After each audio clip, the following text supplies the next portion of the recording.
podcast. I am Dr. Kyla Prusak, principal at Minett Elementary, and I'm excited to share with you the voices of real educators who are living this work. When I think about the greatness that is happening every day in schools all over the world, I feel compelled to do a small part in helping others understand the many facets of the work we do. We hope our listeners will be able to gain an inside look as we pull back the curtain. We are back for episode 8, and we are so excited today because we are speaking with Alex Ketterer, our instructional coach here at Minett. So welcome, Alex. Hi. It's so great to have you on the podcast. So we're just going to jump right in because already some of our listeners are probably thinking, what is an instructional coach? What does that even mean? And so on the podcast, we like to start by taking time to get to know you. So share a little bit about yourself, your background, what made you decide to become an educator, all the things. Well, this is my 11th year in education, and I've been so fortunate to have spent my entire time here in Frisco ISD.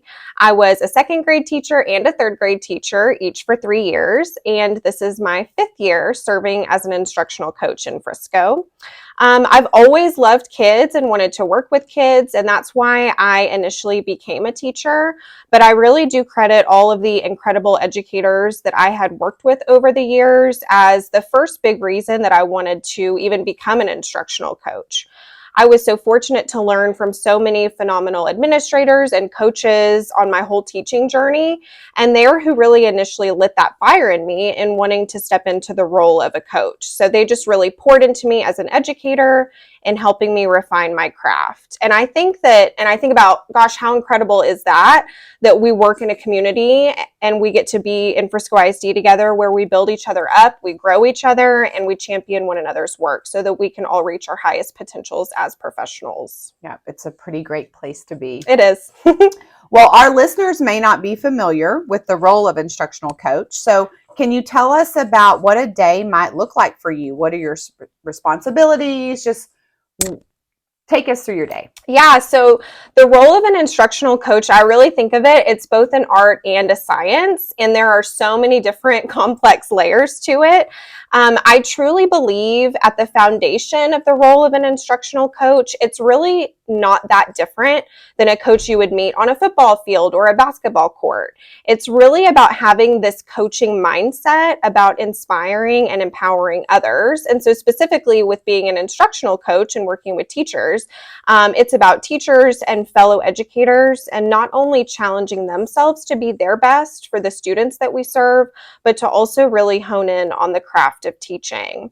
I really believe that coaching is about getting people from where they are to where they haven't been yet, and doing this in a way that builds trust, shows empathy, listens well, and creates connection.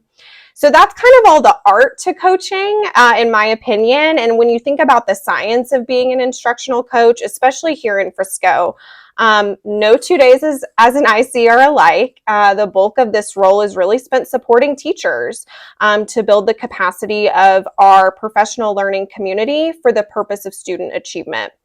So that might look like job-embedded professional learning. So oftentimes I'm in classrooms modeling for teachers in real time with real kids. So I might be supporting team planning and different conversations that teams are having, all to ensure that high levels of instructional strategies are in place. There's also a great amount of time spent supporting teachers through their data collection and analysis processes to help with designing targeted classroom instruction for students. So truly everything that an instructional coach does is centered around student learning and achievement. Great. Wow, you are busy. Yes, but a good busy. Yep. It's the best kind of busy. Well, co-teaching is one of the most unique aspects of our campus. You were instrumental in leading teachers and staff in our learning and implementation of this. So can you tell our listeners about some of the science and research behind this teaching approach? Gosh, what an inspiration it was for us, like last April, May, when we started to think about what was possible here at Minett and knowing that co-teaching was going to be such a big part of that. So, I dove right into all the research about co-teaching, and we're still learning it every single day because we have to learn by doing it.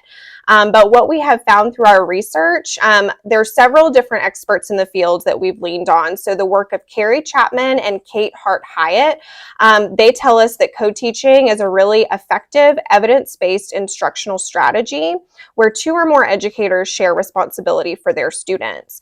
And so these partnerships of teachers not only increase student learning outcomes, but also our professional practices. So that's a win-win. We've also partnered with our language department and leaned on the research of Maria Dove and Andrea Honigsfeld to support our co-teaching work this year. And really, additionally, co-teaching has an even greater impact on students who have a need for additional education considerations. We've also learned through our work and our research that there's really a variety of co-teaching models that teachers can tap into based on the standard, the TEKS, or the learning objective, and just what their specific set of students need. So this gives us the opportunity to provide really prescriptive learning experiences for our students because of the flexibility of modes of instruction. And then there's just that also incredible benefit of two different teachers having a hand-on and playing a role in every single child's learning. And so that just maximizes the opportunity for students to be successful. Yeah, and it makes me think back, just the work we've done this year. And back on episode 1, when we were here with Mrs. Wells, she shared about one of our initial experiences where you and her designed and implemented and modeled a lesson in, was it third grade? Third grade writers writing workshop. Yep. Yes, and then later on in the year, you, our language coach, and I stepped in and we took on the roles of kindergarten reading teachers, and so that was fun. What other co-teaching or instructional modeling stands out to you? Oh my gosh. I mean, when I think about every single partnership, co-teaching partnership in our building, like they are living this beautiful work of co-teaching. They're trying out new things. They're being flexible. They're having conversations with one another about what's working for their set of students. What could they try differently? And I think the biggest thing too is just everybody's willingness we know that co-teaching is new to us. We know we're getting messy and uncomfortable, but every single partnership here is willing to get uncomfortable. They're willing to say, oh my gosh, this tanked and let's try it again differently tomorrow. And so I think it really boils down to the flexibility that co-teaching offers us and our kids. That's awesome. And, you think about a lot of us who went into education and became teachers. We loved school when we were kids and we loved the predictability of it. And then we got to become teachers and we love the predictability of that as well. And so, this year you played a key role in supporting teachers as they navigated this idea of we don't have a predictability. And that was new for all of us. And none of us, you and I have had many conversations that we got to a point where we sat and looked at each other and thought, we can't say to teachers who are struggling, it's okay, I've been where you are.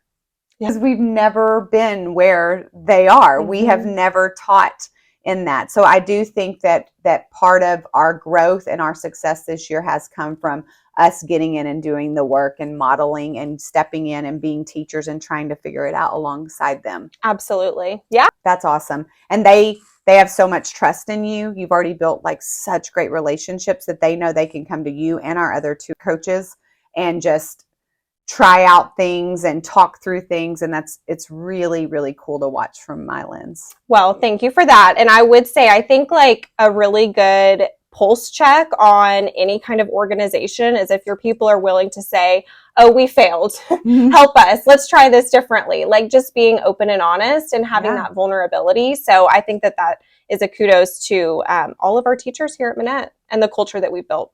That's such a great point. Okay. What advice would you give for teachers who are thinking about transitioning into a coaching role? Yay! Okay, well, first and foremost is partner with your current coach in every way and any way possible. Ask ask them lots of questions, engage in different coaching cycles with them, whether that's formal or informal. And then I think really if you're looking at wanting to step into this role of an instructional coach, it's about being willing to be a learner and get really curious about every conversation that you've had, everything you do as an educator, how your instructional practices have played out for you in your teaching journey, and question everything and just see how can I improve. Collaborate with every single person in the building, whether that's a music teacher or if it's a teacher in a different grade level that teaches a different content than you do.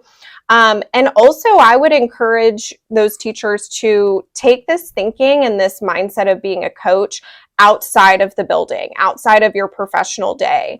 I think to coach well in any kind of professional setting, it's a really about adopting a coaching mindset in both your professional life and your personal life. So practice your coaching language, practice having hard conversations on a family member or a friend. So that's always fun. Your spouse will enjoy that. Oh, yes. We've all been there with the, hey, I need to practice this conversation with you. Yeah. What's your favorite part about your role? Literally everything. I love walking into the building and just saying good morning to everybody, to teachers and students. We also here in Frisco, we have our incredible triads of coaches. So our digital learning coach and our language coach and the role of the instructional coach. The three of us here at Minett, we partner together all day, every day, and it's incredible. And then just really working with teachers in such a collaborative way, it's truly life-giving. And then when you start to analyze data and actually see how all of our students are growing, and not only academically, but behaviorally, social, emotionally, it's just really cool to think about how as a coach you get to help play a role in that.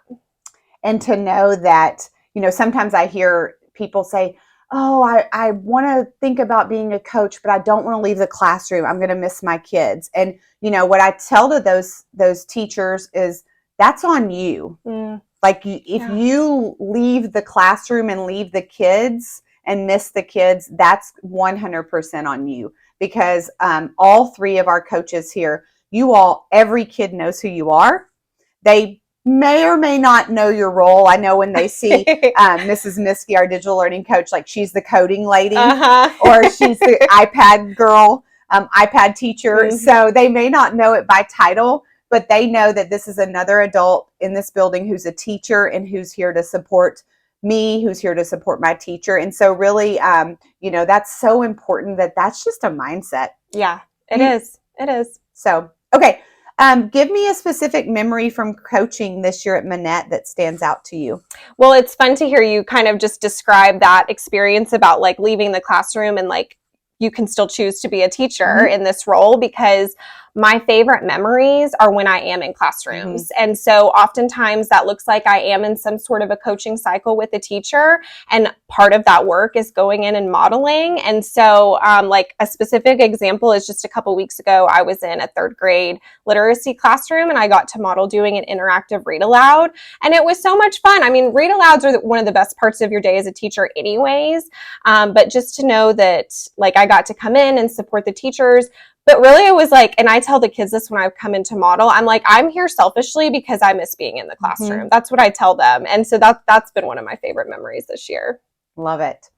Well, Alex, on the Minett podcast, we like to end each episode with a little fun. Are you ready? Yep, always ready. Work hard, play hard. So today we're going to play Would You Rather. Okay. So I'm going to give you a couple of scenarios and no wait time. Okay. So lounge by the pool or lounge on the beach? The beach. Watch nothing but Hallmark Christmas movies or nothing but horror movies? No, I do not like scary movies. So Christmas movies. Same. I'm right there with you. Oh, always be 10 minutes late or always be 20 minutes early? Yeah, you know the answer to this. I'm obnoxiously early everywhere I go. Yep. If you're on time, you're late. Exactly. Yes, I love it. Always have a full phone battery or a full gas tank? Full gas tank. Really? Oh yeah, I could go without my phone. I couldn't. I need a full phone battery for sure. If my dad's listening, he's thinking of all the preaching he gave me growing up about never going anywhere without a full gas tank. Yeah. So get trapped in the middle of a food fight or a water balloon fight? Water balloon fight. Oh yeah, that's an easy one. Yeah. Okay, well, Alex, you made it through episode 8. Woohoo! Thank You did you. it. You did How awesome. fun. And just, thank you for sharing a little bit about your role, but just for everything that you do for us here at Minett. You are so loved. Thank you. If you are hearing this message, you've listened to the entire episode, and for that, we want to thank you from the bottom of our hearts. We hope you enjoyed this new episode, and if you did, please leave us a like on YouTube and be sure to hit subscribe.